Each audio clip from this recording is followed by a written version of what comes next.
We shall clarify some of this, but let's have a look first. So, you know, everyone, well, your third reading that I've done, I did Taurus and Gemini yesterday. And everyone's got this kind of very kind of burst of positive energy in the present. And then looking to the future, and the future is not written in stone. It's one possible future as we go ahead. This seems to be a sticky point. Now, for a lot of us, that's going to be because that's what we're projecting into the future. We're basing our action in the present on what we think the future will bring. But we'll talk about that. So, Queen of Cups, there you are sitting pretty. Now, the difference between the Queen of Cups and the Queen of Wands, and I think they both come from a place of what inspires them, right? Queen of Wands is on her passions, what she looks to create, the light that she has to shine. The Queen of Cups is about the love that she has to give. And I always think that she's the one that embodies the principle of unconditional love the most out of everyone. Now, I think unconditional love, when we say that, it's one of those things that's very misunderstood, because unconditional love does not mean that you keep giving and pouring your love towards someone or a situation that is basically abusing them. You can still think about it. So I might love someone and I might tell them I love them. Now they might turn around and say, well, I hate you, Jay. If I love them, I will still love them no matter what, but I might not want to be around them then, right? If I'm making them feel uncomfortable or the dynamic isn't there, then I need to remove myself. That love is still there. Go in peace, I'd say to them, but I'd still love them. So that's the whole point of unconditional love. Unconditional love means our love is not based on expectations back from that. Now, the other flip side of that is, we don't just keep doing things out of love, you know, that, oh, he cheated on me, or, oh, she keeps abusing me or stealing from me or doing whatever. But it's like, oh, but I love him or her. No, that's not love then, right? Then that's yes, you might feel that emotion, but emotions are just emotions. It's what we feel. And I'm talking about that a bit because the Six of Pentacles covers this too, but we'll talk about that. Queen of Cups. So all your messages are kind of hitting me.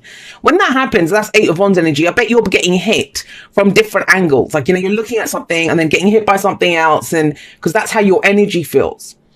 And I come to readings tabula rasa, blank slate. So whatever energy comes through, I know it's the energy of the reading. What do you love? That's what she's asking you, underlying energy. What do you love? And hopefully, you know, coming into this week, that's something that you've been considering, something that you've been looking at. But it feels big.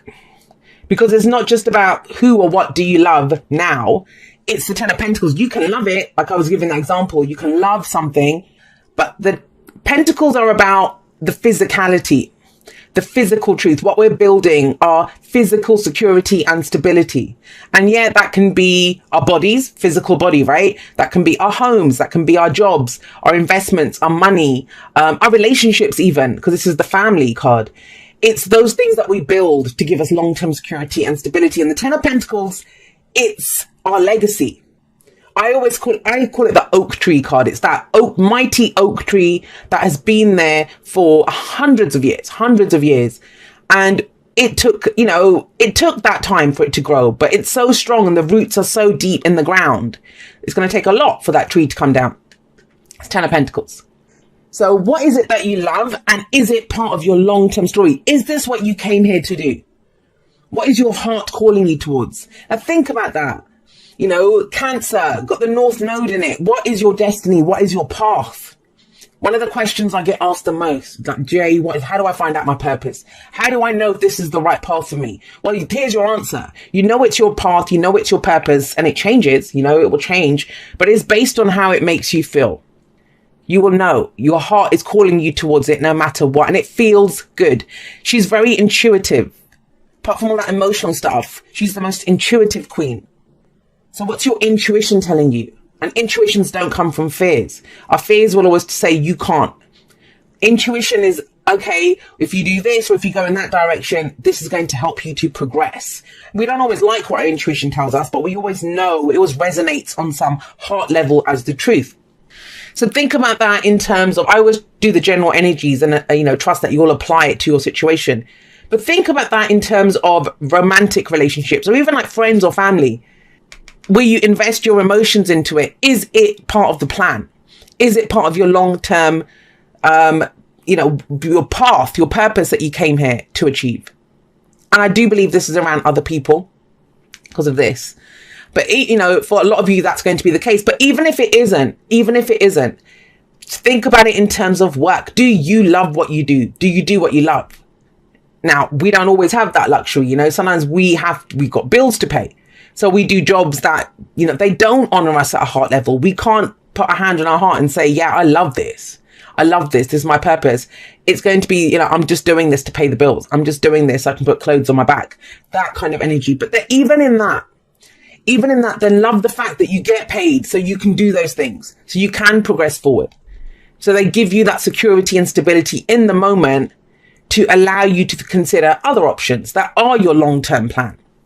Bit of a ramble there about the underlying energy. But then we have the Six of Pentacles coming up at the heart of your reading. Now, the heart of the reading is what everything revolves around, what the focus is on. This is a big week for you, Cancer, in terms of where you put in the effort, what you do and what you get back for it. If you look at this, usually this is the rich guy who's giving away coins to the poor, right? And he usually has scales that are balanced. And the message I see there, this is sometimes called a charity card. I don't think it's like charity in terms of doing someone a favor. That's not the point. It's balance. It's give and take. It's the law of giving and receiving. Now, she is feeding the birds, right? So she's giving to the birds. She already has her basket full. She's picking extra berries for the birds now. So she's giving to them because they're hungry. But the birds are also giving her something. They're giving her the opportunity to do something nice. You know, it must be nice for her to be able to feed these birds. So there is giving and taking here. There's no pride in what she does. There's no shame in what the birds do. And that's why I like this depiction of the Six of Pentacles. But before she does that, before she gets into that place of giving and receiving, her own basket is full. And I talk about this in the outro a little bit. Like, we have no business honoring others until we can honor ourselves. So that love that you have for other people, do you have it for yourself? Do you have it for what gives you security and stability? I think one of the things that I also said in the outro is that, you know, when we sacrifice ourselves for other people, a lot of people do that. They sacrifice themselves for others. And there's this idea that it makes you a good person. Whether it does or whether it doesn't, the first thing that it makes you is a neglectful parent to your own inner child. When you actually take care of yourself, I think about her. Now she's got her basket full. She's even more happily giving away to the birds. So have a look at this. I mean, this can come up. Usually if the devil comes up anywhere near this and you don't have the devil, but if the devil comes up somewhere around this Six of Pentacles, that's what we do. That's very clearly codependency, that message. So for some of you, it's still going to be that, because I wouldn't have thought of it if it wasn't that. But I feel like this is work that you've already done. Now, I want you to think about this in a literal sense, because we have the Page of Pentacles coming up. It's really strange, Cancer, because I usually talk about it in the larger energies, right? The weather. I can't tell you whether you're going to get wet or not, whether it's going to be a flood or not. I just tell you, hey, it's going to rain, right? Or the sun's going to shine, whatever. But I'm getting a few specific messages through here. For starters, I'm getting with the Page of Pentacles in the past, there's at least one of you that you've got a little bit now. You might have struggled to get this, but you've got a little bit now. You've, you know, maybe stopped away a little bit, or you've worked on yourself. You've got a place of stability and security for yourself now. Who is asking for that? That's the message for one of you. Who is asking for that? And are you ready to give it? Because the Ten of Pentacles, yeah, it's that oak tree, but if it's to do with a relationship or a family situation or a group of people, then everyone has to grow that tree together. Everyone works on that together. It can't just be up to the Queen of Cups to pour her emotions into it. And in a general sense, the Page of Pentacles is this. I see the Page of Pentacles as the student, the one who does his homework, who looks at the details, who repeats it, keeps doing it, you know, that kind of wash, rinse, repeat, that kind of energy of the Page of Pentacles to get it right. This can be a card of boredom, where you're trying to get the pieces together, right? It's no fun kind of revising for that exam, but this is where it's that kind of energy. So if you have a little bit now, this can be an offer someone makes to us as well, or what we have to offer someone. But it's of value. It might be something small. I always see it as a token of something else. So it's the engagement ring that promises marriage, right? That promises that wedded bliss. It's the contract that promises the job or the home. So I always see it as the token, but it's of value. It has its own value. Excuse me, Cancer. Now, so, we have this kind of question about your own personal stability. And so the reassurance here is that you have a place of stability now to move forward from. That's key to remember when we have the Eight of Wands coming up in the present. This is where the pace picks up. There's a call now, a call to action. Let's go. Let's go do something. Let's go ask the questions. Let's go get the information. Let's go have those conversations. And it comes from this. So some of you have had an idea of, oh, I'd like to have that. The business, the relationship, the whatever it is, the job.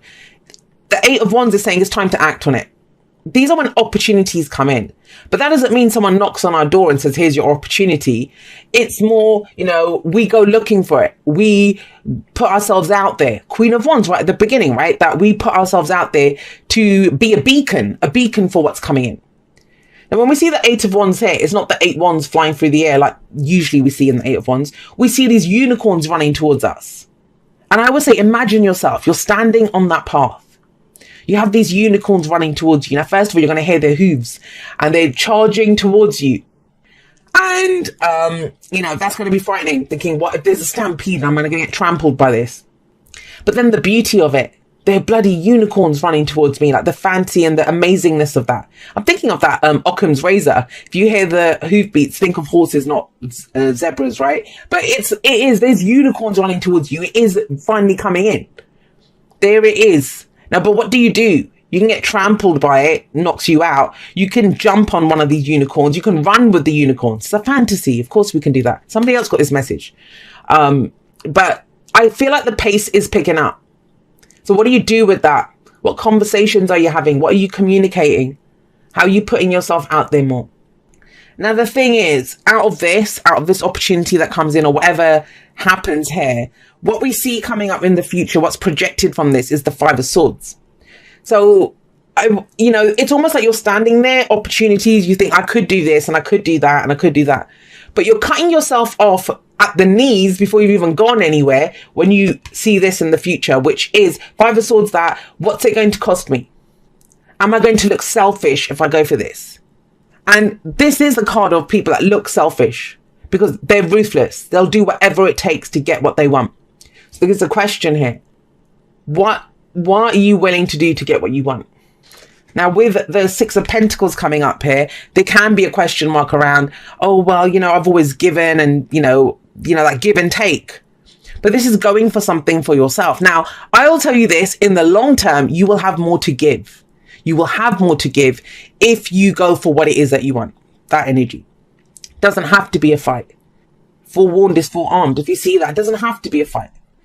But if you're going to build something for yourself, if you're going to, go and have a conversation or do whatever, then it has to be for the greater good of you, Cancer, first, right? Before it can be for the greater good of other people. And it's general, so it can go both ways.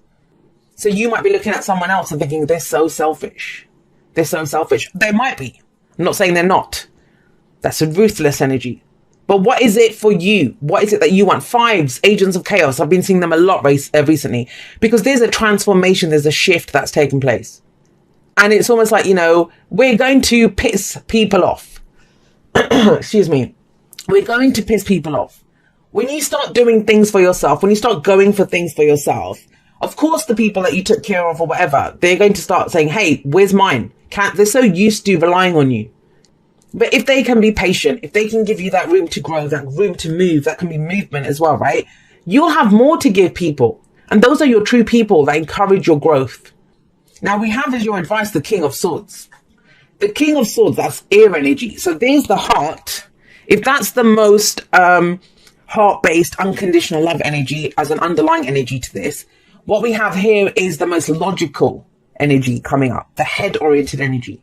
The King of Swords has massive amounts of knowledge. And I feel like this information that you get here this week, information gathering, conversations, finding out what it is that you need to know, whether that's asking someone, hey, what are we doing with this? Or, because think about this. If this is, you've set yourself up, you've been giving, to a relationship, we'll say, or for work, and you're asking that relationship person that, oh, what are we doing? Are we committed? Or the work, am I going to get that promotion? Is there a chance for promotion?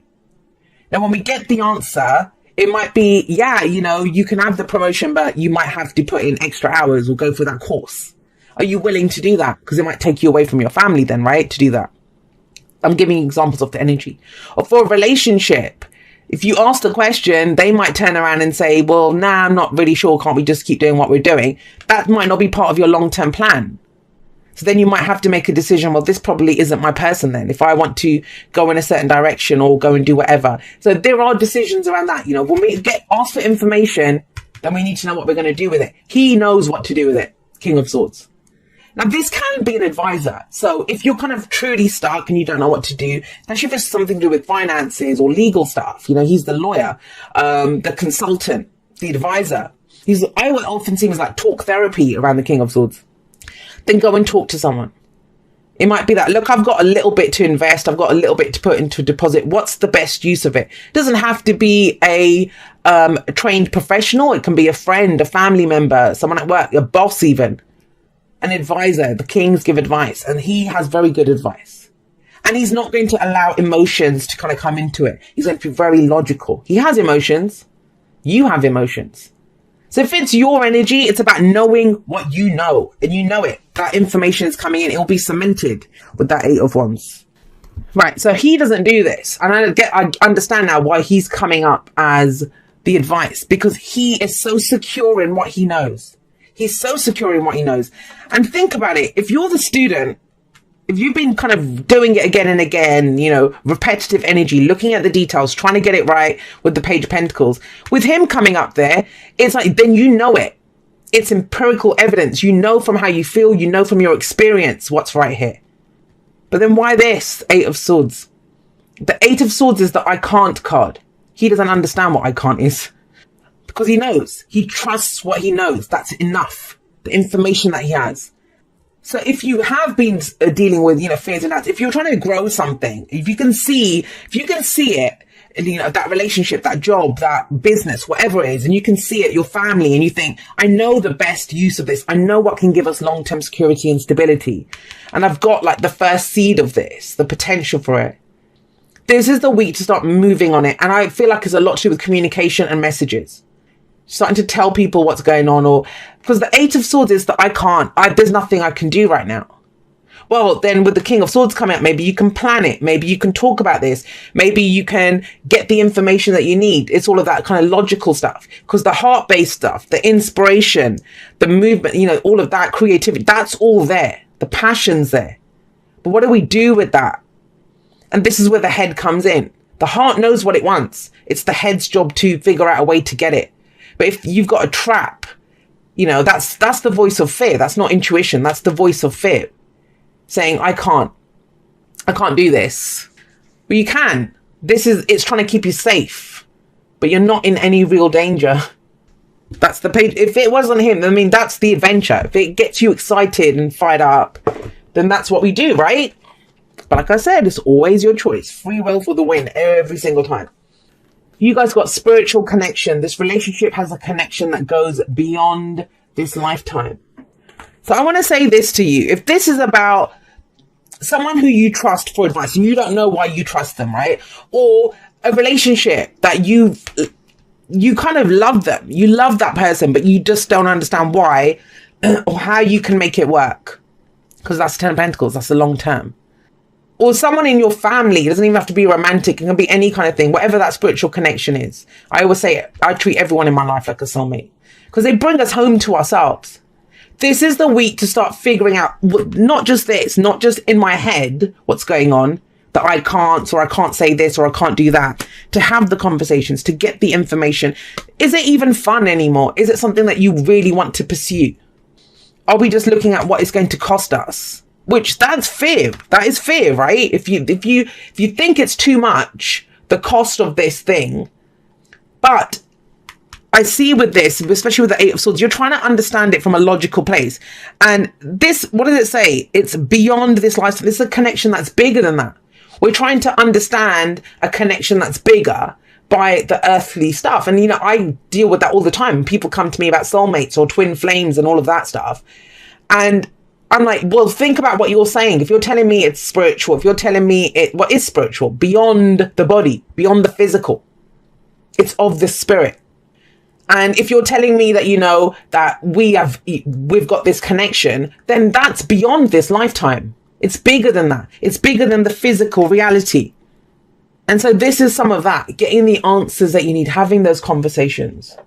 Yeah, this is, I knew it right from the start. It was not just to do with you guys. It was to do with others, because we got a leg up. And a leg up, it talks about, you've gone as far as you can on your own. Maybe whatever you've been trying to build, if it's a business, it doesn't even have to be a relationship, a business, and you're trying to build it. You've done as much as you can on your own. Now it's time to, whatever maybe you've helped others, it's time to call in the help that you've given other people, to have the conversations. But this is about other people. And I love this, because you see that little baby polar bear climbing up on its mama. That's how you'll get further now. Either through advice, either with working with other people, having conversations with those people that we love.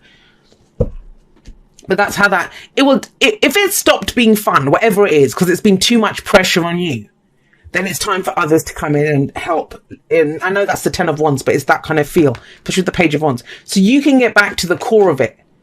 I mean, think about it. It's like me, say, and it's happened to me a few times where I love doing the readings. I love what I do and I love working with clients. But then the administrative side, or dealing with people, the kind of messages that people send, which I've already put the information out there, but they don't bother reading anything. They're just sending me, the administrative side. That gets to me. And it stops being fun then, right? It stops being fun. So this is like, hang on, you've done the kind of boring kind of legwork part of it. Are there other people that can come in and help with that aspect of it, and you can get back to what you enjoy doing about this? Dear you, human beings spend a huge percentage of life asleep, not just in bed, but the kind where you forget you are a spiritual, immortal being taking on a temporary human form. It's not your fault. Everyone suffers from spiritual amnesia once in a while. As you develop an identity, an ego, you begin to see through the eyes of a small self and have less connection to your soul self. You may not recognize this is going on, but you sure can feel it. There she is. We're here to remind you to look through your soul's eyes and see that magic is everywhere. Infinite potential lies in spirit, who is teaming with you to fulfill the contract you made to contribute to the evolution of the whole world. Wake up and remember that all the help you need is orchestrated in the invisible realms. Your mind, in alignment with divine intelligence, is unstoppable. The world is yours to co-create. You are so loved and we are all behind you. And do you see that? That whole kind of, your mind. Trust that you have everything that you need here to get the information, the give and take. And you're always going to get haters and people that don't agree with you. That's on them. I don't think it's selfish to take care of your own needs, but I think it's selfish for other people to say, hey, stop taking care of your needs and come take care of mine. That is selfish. And it's been something that's been coming up quite a bit recently lately, but really it's this. Don't worry about the I can't, because you can. He knows. He'll find a way. And you have this, the beauty of these pentacles is that you have a solid base on which to build on, and you have a clear idea, the heart, the physical plan of what to do. Now it's about the knowledge of how to do it.